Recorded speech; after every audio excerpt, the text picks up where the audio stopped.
going to be something in the back of his head. He's seen it before, and Maru did it so well, and one of the only Terrans to do it as well. Don't forget, guys, Overgrowth, game number 2. We're going into here the map that Stats is very favored on.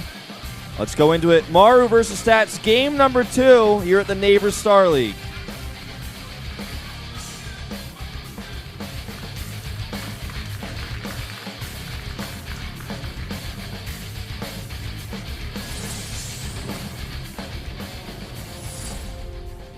And up here to the top right, it is the player for Jin Air. It is Maru. In red. He's been shaking his hand a lot today. I hope he's not having any wrist problems, because that is the worst thing you want to have in the round of 4. Down to the bottom left in blue, it's Stats for KT Rolster. I believe with a very impressive record on this map, 5-0 or 4-0. I think it might have been 5-0. Yeah. Something disgusting. Something gross, something you don't want to play against if you're Maru. No way. Let's see if Maru's going to mix it up at all. I'm very curious to see if Maru's going to be playing, you know, sort of the similar styles this whole way through. Is he going to bust out a cheese, maybe go for some proxy ratchets or something just a little unorthodox for him? Because this matchup is very straightforward at this time. Like, the meta is kind of settled at this point where it's like, okay, a lot of dropping from the Terran, usually not too much of a macro game going late game, because Terran can kind of whittle them down throughout the entire game with these constant drops, and then kind of put the finishing blow in the mid to late game. Yeah. Well, we have a CC first here from Maru. Once again, playing the greedy style. Yeah, he's really liking that. Being the Marine Prince to Marine King, like the old days almost a little bit here, and a little bit of a hidden pylon down at the natural here for Stats. That's clever. That means later on Maru might, when he scouts, get a little bit stressed out wondering where a third pylon is. Yeah, I like that. Bit of a mistimed barracks there, just slightly. He's going to send a scouting SCB now as well.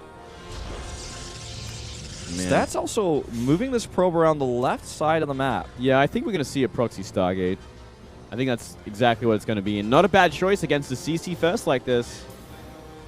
He's playing very sneaky. What's really funny is something that might happen here in this game is that what could happen is Maru scouts the missing pylon and then finds where it is and goes, oh, I see what you're doing. But in reality, there will be actually a hidden pylon on the map. Exactly. So it might give him a false sense of security when he sees that hidden pylon at the natural. It's like a next level of mind game here. It's just like, yeah, hiding pylons everywhere. You might actually just use it for a scout. This probe, you know, obviously wants to avoid any sort of Reaper play as well. Which could be very possible on this map, something we do see a lot of. There's an eBay block here. It's not going to last too long since that SCV already took a lot of damage, but this will significantly delay the Nexus. And he doesn't have a Zealot, so, you know, it's not the longest eBay block we're going to see, but it is pretty significant here. It is. It is, considering the CC is already upgrading to Orbital, halfway done. Like, he is a base ahead for a very long time at this point. He's going to put down that Nexus in a moment, I believe. There we go. There it goes.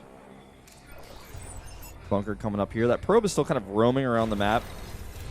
It hasn't hidden anything just yet. And again, it might just be for a scout, exactly like you said. I had high hopes for it there. You know, I was really hoping it'd be a proxy Stargate. Especially when I saw that pylon at the natural, I was feeling it. Yeah. No, looks like it's not to be this game, Moonglade. Nope. They're just going to be playing straight up. It is a best of 7. So, you know, the players can play a little bit looser if they want to, but, you know, both players pretty guarded at the moment, you know, still maybe warming up a little bit, you know, feeling each other out before they start putting on the cheese. Yeah. This SCV will go down. Good scout denied there, and Stats is going to come over here with his own mothership core to get a little bit more information. We'll see the 3 barracks, so he knows the follow-up. It's actually going to just kill an SCV here. Not going to be able to scout that 3 barracks, though, as a result, but still. Ooh, oh, he needs to pull that. Whoa, bit of a mistake there. That's a lot of damage. He's going to try for the SCV again. What? Whoa. Be careful. That's expensive, man. That is expensive. You can't be losing that just for a supply depot that you're not going to kill. And because he's going for Blink here as a follow-up, that mothership core is really important for these types of pressures. Very true. You need that energy almost more than the money to replace it. It takes time, and it takes time to rebuild that energy that you're going to need. Oh my god, this SCV is actually going to get in there. He's going to see everything. He's going to see it chrono boosted. He's going to know exactly what's going on. So I think Stats, I don't think he can make anything of it. It's just simply going to be a bit of a contain and maybe some light harassment while he does transition to Robo and possibly a third base. Did he see the gates as well? Can you check that for me? No, I don't think he saw the gates yet. Okay. Unless he, like, comes deep into the natural here, he won't see them. Oh, he might actually see them if he's going to move. He sees one. Yeah, I think that's almost enough. Yeah, it gives it enough away. He can just be safe with this. I mean, he does have 3 barracks pumping already. He's already got a lot of bio. He's making Marauders already. Yeah, his stem is pretty quick as well. Exactly. I think he's going to be fine. I think Stats has to change the game plan here. Oh my god, but he's not going to. 5 gates in total being added now.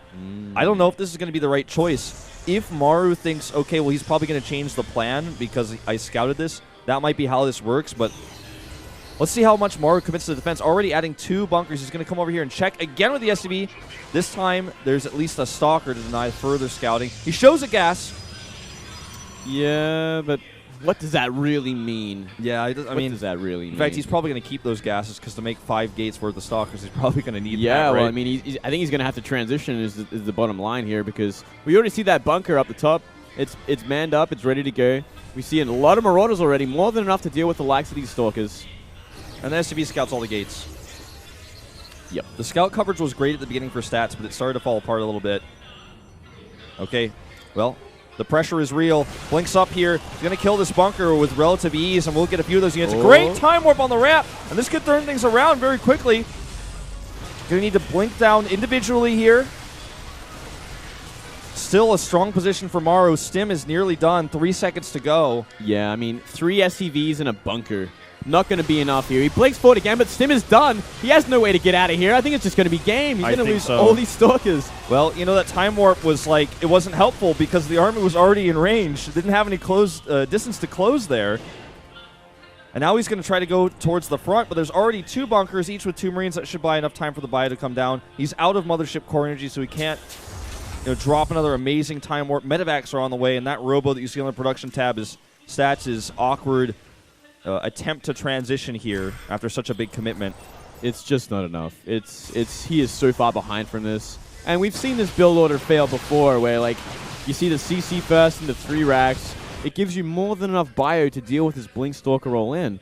And I'm trying to think of I think it was Sand versus Kura, which is the one I always go back to because it's a perfect example of why it doesn't work. And we're going to see, more harassment with these Stalkers, but what are you going to do against Stim Marauders with Medivacs? Once the drops start coming, he has to vacate the base. By the way, this SCV that we see here has constantly been checking the 3rd base and coming back in. And guess what? He might get in again. Okay, the Mothership core is going to deny him because he only has 15 health, but still, the SCV has been the MVP of this game. He's been able to get so much information. Yeah, it has seen so much. Way too much. I want to see him put down an eBay at that 3rd just to be the MVP, man, because that's the one better thing he could do to just, seal the deal, give him that extra advantage. Ooh, look at this. This is a tricky move. Now, if Maru doesn't scout this in particular, this could be a game-changing move.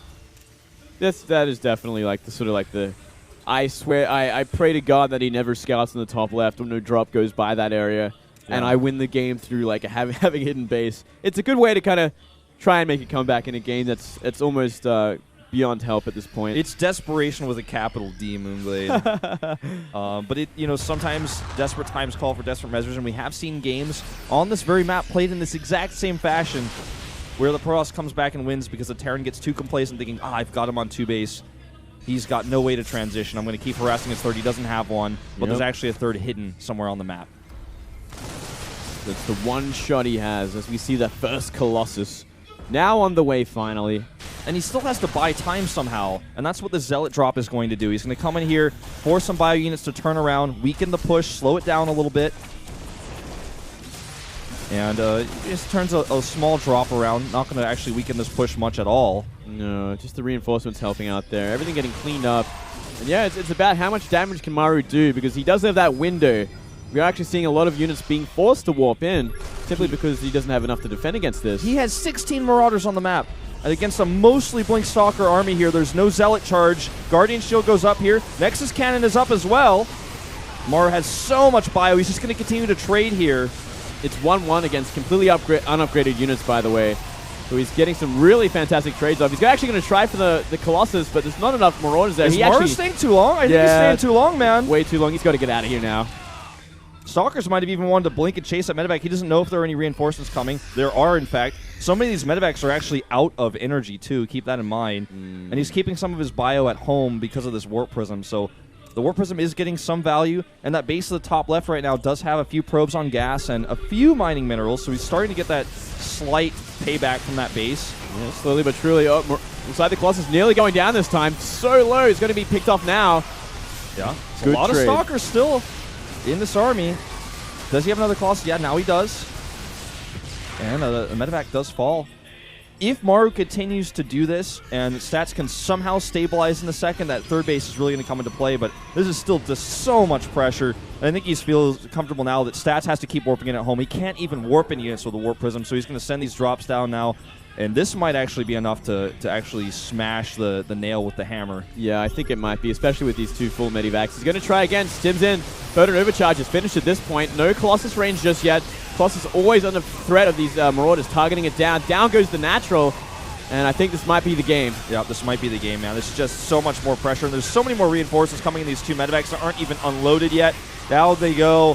Third base, a good idea, but Maru just realized he didn't have enough units and is going to push the advantage. Maru, one of the best players in the world at targeting down Colossi with Marauders as well. Oh, yeah. And he will survive maybe for now? No, I don't even think so. No, not GG. even, man. GG. Really nice comeback from Maru. Great sort of build order, I guess, advantage going into this, and questionable decision-making from Stats, going for that blink all-in against the 3 racks first. 3 racks up to the CC first. And is he drinking whiskey, Wolf? Because, man, I could use one of them right now. It looks like it.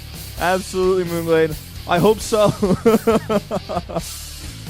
Oh, that was a stressful game for both players, but that SCB got all the information that Maru needed, and no longer a perfect record in Starleague for Stats on this map. No more. No more, my friends. As we go on to the next map, it's going to be Catalina, so a great sort of momentum build for Maru if he can get this one as well. Yeah. Definitely favored for Terran against Protoss. Absolutely. And, you know, he already used Blink. Blink is fairly strong in Catalina as well, but he just used that build. He's going to have to use it again if he wants to try to do that, and that's doing the same thing twice. Makes it a little bit predictable, which also I feel like weakens any possible blinks he might want to use later on in the series, like on Sejong, for example, which I think might be the next map. I know it's coming up pretty soon. Yeah, I think that might be map 4, if I recall correctly. So another good map for Stats coming up. This nice back and forth sort of games. And Stats, I mean, winning on Nimbus already. It's a bit already, I feel like, a bit of an upset when it comes to the matchup and the meta. But Maru not taking advantage of it. Will he take advantage of Catalina? The map we're dropping.